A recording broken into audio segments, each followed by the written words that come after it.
How do you get rid of these constant negative thoughts in your mind and those constant negative emotions?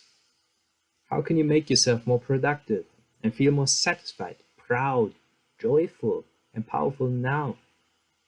And most importantly, how do you stop feeling unhappy all the time to, of course, finally get happy? Now, if you want to find out the answer to all of these questions, then this video is for you.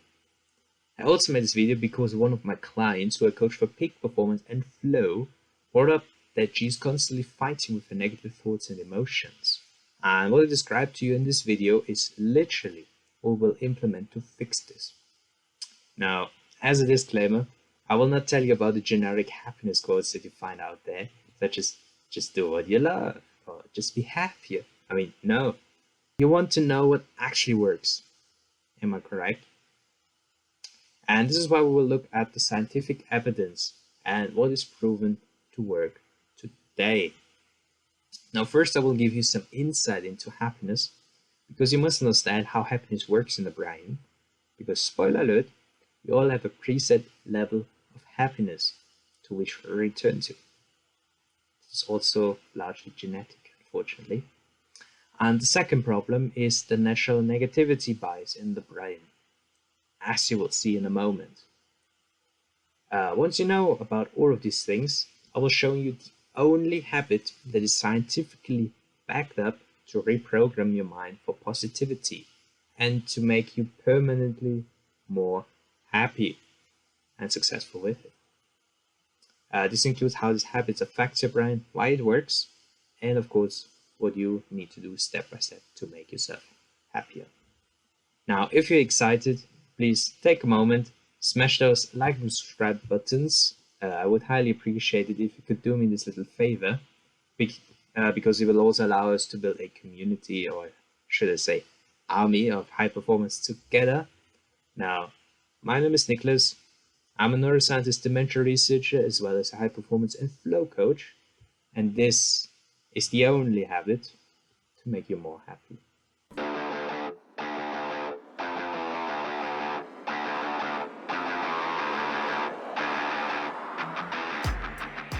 First and foremost, what you need to understand is that happiness creates success, but success does not create happiness. And that has actually been proven in studies.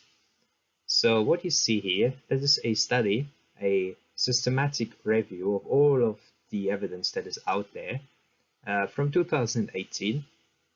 And what they concluded is that based on all of the studies up to 2018, to read it for you, they suggest that happiness is correlated with and often precedes career success. So in other words, happiness comes first. Happiness comes before you are actually successful in your career. And what they also say is that experimentally enhancing positive emotions sounds a bit robotic, but what it basically means is that if you make yourself feel more positive, then of course it improves outcomes in the workplace. And to give you another study here, there's actually one from 2012, and they looked specifically into employees and employee engagement, etc. And I found that they are the best indicators or the best predictors of overall employee performance with three things. The first one is trait negative effect. Now, what it means is your tendency is actually also partially genetic, but it's your tendency to have or indulge into negative emotions. So how likely are you to be worried? How likely are you to be anxious, etc.? So how high is your tendency, again, to indulge in these negative emotions? And on the other hand, how high is your tendency to critique yourself, to doubt yourself? And again, the lower your negative effect is, your trait negative effect, the higher the performance of the employees was in that study. Makes sense. Again, trait negative effect is the opposite of happiness. So you want to have less of that. Then the second factor that predicted the outcome or the productivity of the employees was employee engagement in general. So this has a lot to do with passion and purpose. Simply put, if you enjoy what you're doing, then of course you will be more productive. It makes sense. And if you hate your job, on the other hand, you obviously will not be as productive. And the third predictor of overall employee satisfaction, of overall employee performance, was job satisfaction. So once again, satisfaction, are you actually satisfied with the work that you're doing? Or again, are you not? These are all aspects of happiness. So once again, the overall conclusion of this study is, once again, the happier you are, the better the productivity. So the reason for that is quite simple. First and foremost, positive effect. They encourage taking action. Makes sense. The better you feel, the easier it is to take action. Then positive emotions improve sticking to habits. And of course, they make you more likely to do those behaviors that get you closer to your goals. And of course, negative thoughts and emotions, they hinder you from doing that. Obviously, if you're scared, if you're anxious, then it's really difficult to take action. It's really difficult to stick to habits if you are sluggish, if you feel horrible, if you're not in the mood to do it. And of course, goal associated behaviors. Logically spoken, again, to go back to the anxiety example, if you're fearful, then it might be difficult, for example, to take that difficult and risky step in your business. Also, negative thoughts and emotions are the cause of procrastination. Now, I made a separate video about that I will link to you in the comments. But the point is that procrastination is either caused by anxiety or fear. That is usually when a task that you're tackling is just too complicated, too complex, too big, scares the hell out of you, basically, and that's why you don't do it. Or, on the other hand, boredom. As funny as it is, if you are bored by the task that you are doing, then you're also less likely to do it. And lastly, that's another big step that I personally look into as a flow coach, and that's the fact that negative thoughts and emotions, they block flow. Now, flow is this state of deep immersion when you're so deeply into a task, so focused on it, that you just don't want to stop doing it. You love it so much that you wake up in the morning and you cannot wait to do it. It could be video gaming. That's actually a classic example of a flow driving activity.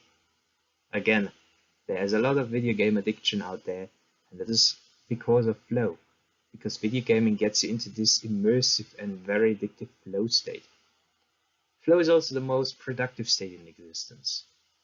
I have to say it as a high performance coach, which is also why I teach my clients to get into flow with the work that they are doing.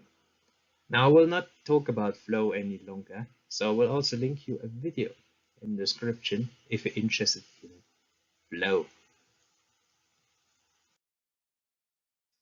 On to the next step, and that is what actually influences happiness. And believe it or not, 50% of our happiness is genetic. We cannot change this. However, the other portion, the other half of happiness is actually in our personal control. 40% of happiness is caused by our internal state of mind. More precisely, activities that we do. They determine those 40%. And we have 10%. 10% of our entire happiness is due to external circumstances. It could, for example, be you might have a crisis at home, maybe a family crisis, decreases your happiness. Maybe you get a job promotion, increases your happiness. But you also have to consider it's only 10%. Most people think they get this promotion in 10 years and they are happy. It's not going to happen, and there's very little influence on the overall happiness. That said, the biggest part, the 40% of happiness here, are actually in your personal control. And once again, the way in which you control those 40% is that you can, or that you should intentionally schedule activities that you enjoy and that make you happy on a regular basis. For example, time with family and friends. That is what makes me happy. So in order to be happy, I schedule that regularly. Then it could be traveling. Maybe traveling makes you happy. Maybe your hobbies make you happy. Maybe you love playing the guitar or another instrument. It could be exercise. Maybe you love pushing yourself to your limits, and that makes you happy. It could be anything, but the point is you need to schedule these activities because they are basically 40% of your entire happiness. And if you don't do the things that make you happy, then it's difficult to be happy. Now, that said, there's actually a little problem, and it's the fact that happiness never lasts. And that is because of a phenomenon known as the hedonic treadmill. Now, look at this little diagram here. I explained it in another happiness video, which I will link you as well in the comments. But the point is that we tend to return to a preset level of happiness. All of us have this preset level of happiness. Something good happens, we feel happier, but we return. Something bad happens, we feel worse, but we return to the baseline. And the reason because of that is dopamine. You've probably heard of dopamine. It's the neurochemical in the brain that causes pleasure, this pleasurable feeling, but it also causes addiction. And what happens when something good happens, basically? So let's say you get a job promotion. What happens is that a lot of dopamine is released in your brain. And this dopamine makes you feel good, makes you feel rewarded. The only problem is dopamine is removed. And when dopamine is removed, you crave more of it. You crave more of this amazing feeling, this pleasurable feeling. You crave more happiness, in other words. That's why you look for the next thing to get. For example, if you bought a new car, it might make you happy for 1 or 2 days, but once you get used to it, your brain stops releasing dopamine and you desire more. You desire a new car, you desire a bigger car. Same with a job. You desire this big job promotion up there, you get it, you get a dopamine shot in your brain, and dopamine is removed again. You return to the base level of happiness and you crave more. And of course, that doesn't even include the bad things that happen in your life. Maybe a family member dies. It could be anything. Good and bad things happen, but whatever it is, you return to the baseline. Constantly. And the conclusion from that is that happiness is a constant chase. So we are running in a treadmill, basically. We are running behind dopamine, in other words. You're running behind this neurochemical in our brain that makes us happy. But it also means, since happiness never lasts, is that you need to find enjoyment and fulfillment in your daily life and in your work. Happiness must be a constant thing in your life. You need to be able to make yourself happy on a regular basis, because once again, it doesn't last. That brings us to the question, is there actually a way to fix this problem? Is there a way to increase our baseline level of happiness? I mean, this sounds stupid, running in a treadmill like a mouse, right? Behind a neurochemical in the brain. And the answer is yes. There is actually a way to increase your level of happiness permanently. And this is gratitude. Now, to read a little quote here from Neil Donald Walsh. He's an author, a spiritual teacher, and a Catholic. And according to him, gratitude in advance is the most powerful creative source in the universe.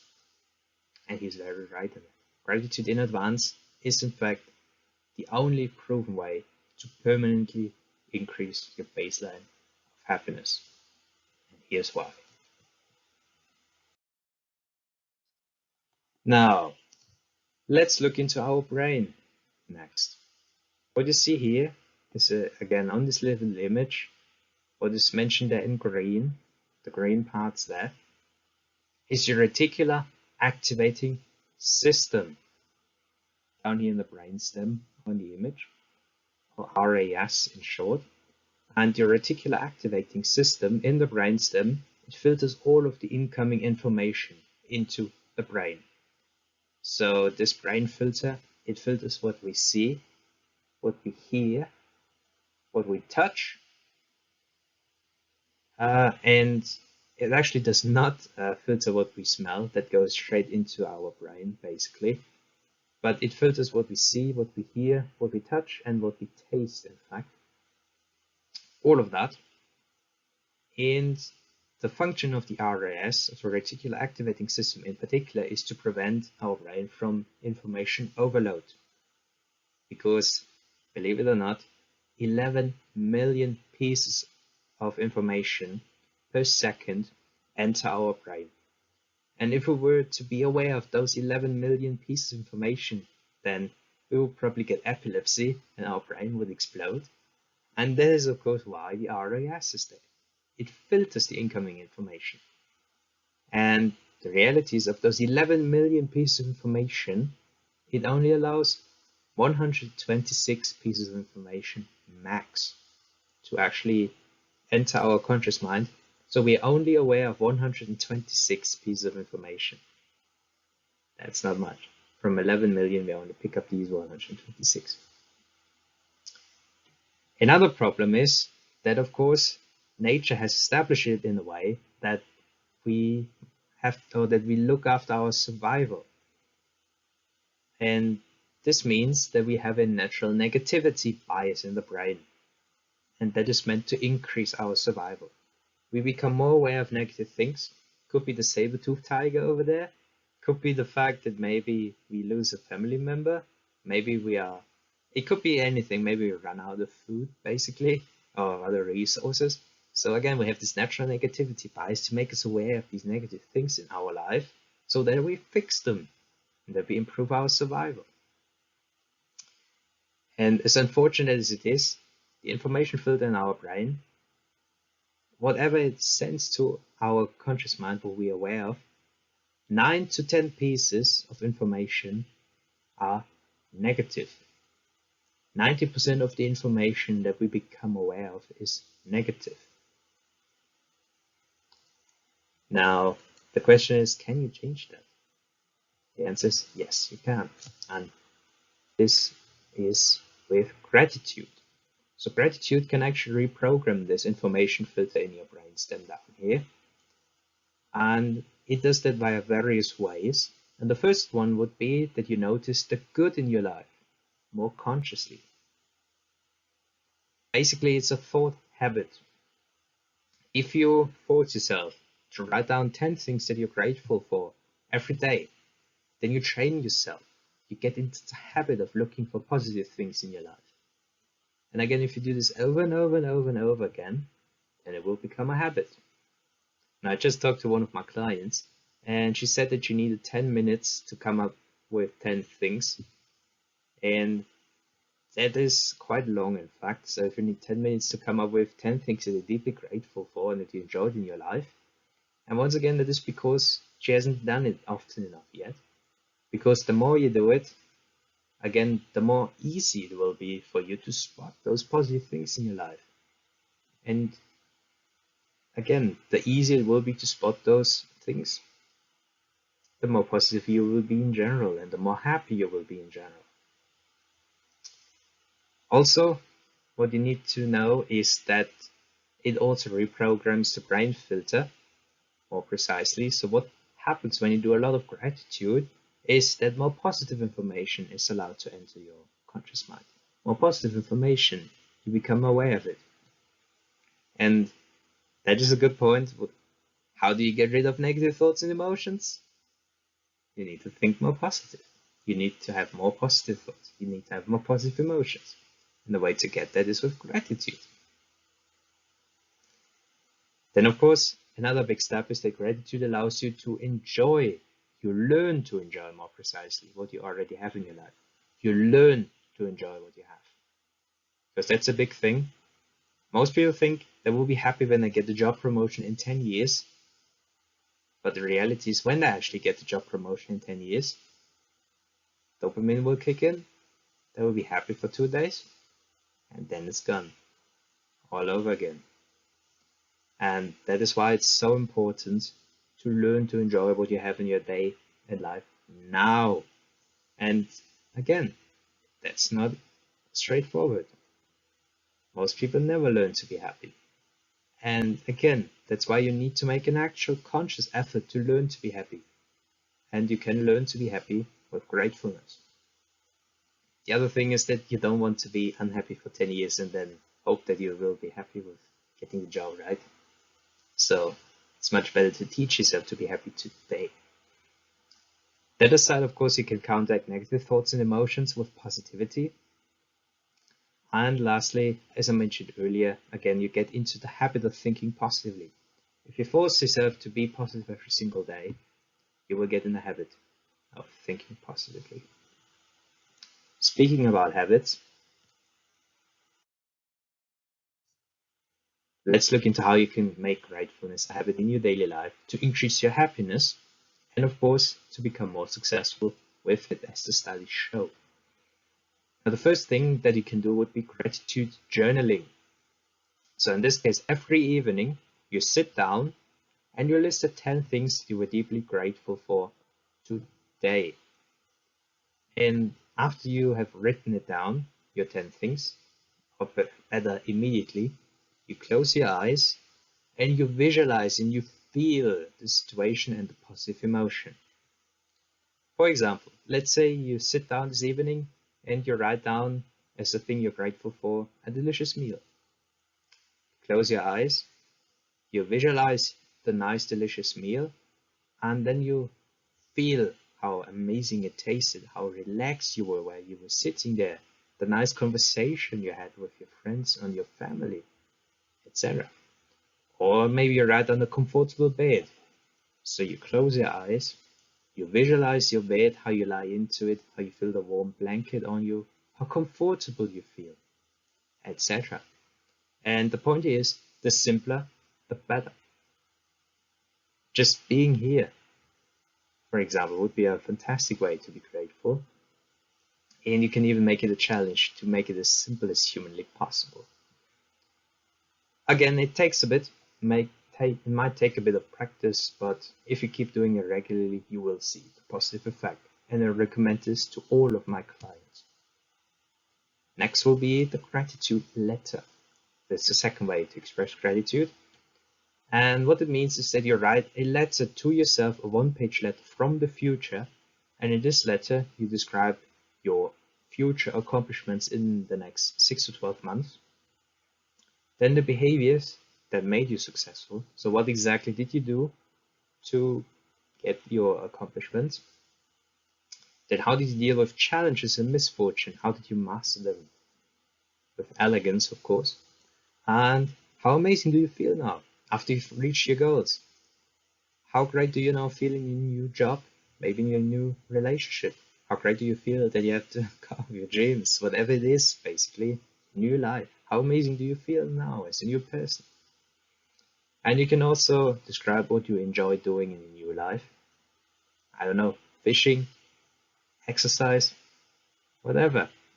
And what you are now extremely proud of.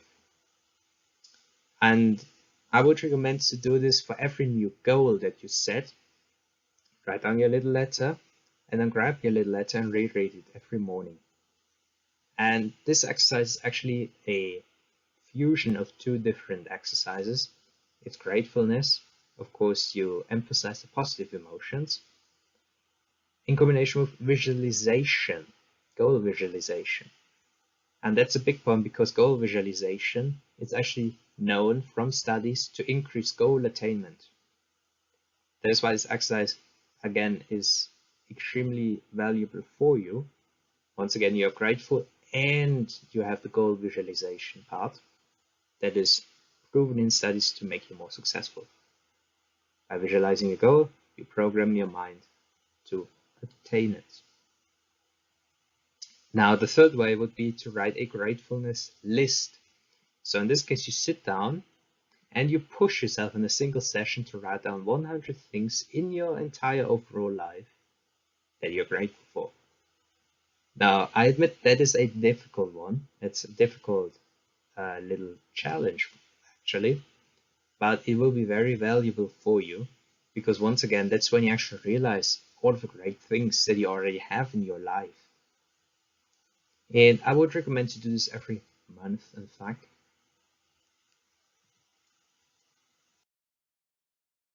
And lastly, as a nice summary for the overall video, I got this little quote here from Robin S. Sharma. Now, he's actually a Canadian writer, and he's actually quite known for his book, The Monk Who Sold His Ferrari. And the point here is that, as I hopefully emphasized enough, gratitude drives happiness. Happiness does not create gratitude. Happiness does not create success, but gratitude creates happiness. Happiness then boosts your productivity. Again, productivity, as you become more and more productive and you become more and more passionate about what you do, it rebuilds mastery. So we become, again, better and better. And finally, as you become master of your craft, let's say as you become an elite athlete, you start to inspire the world. And even better, at some point, you might even start to positively impact others with your work, which is what we call purpose. And that concludes the video. So as always, thank you for your time and attention. And if you enjoyed the video, please let me know by hitting the like and subscribe button to stay in the loop for future videos. And also, let me know in the comments, are you implementing or already doing one of the 3 gratitude exercises? Are you doing gratitude journaling, the gratitude letter, or the gratitude list? And if you do, what experiences have you had? And has gratitude helped you? Now, let me say it again, a happy person is a successful person. And happiness, or to feel the emotion of happiness on a regular basis, to be more precise, is a habit. And this habit must be learned with gratefulness. So I strongly encourage you to have some sort of gratefulness in your routine and take your time. Because as with every habit, the positive changes will not be immediate and you will not suddenly get rid of all of your negative thoughts and emotions tomorrow, but this will slowly happen over time. I promise you. And all you need to do is stick with gratefulness to reprogram your mind for positivity. That said, have a grateful week in front of you. Enjoy your daily big or small wins and joys, and I will see you in the next video.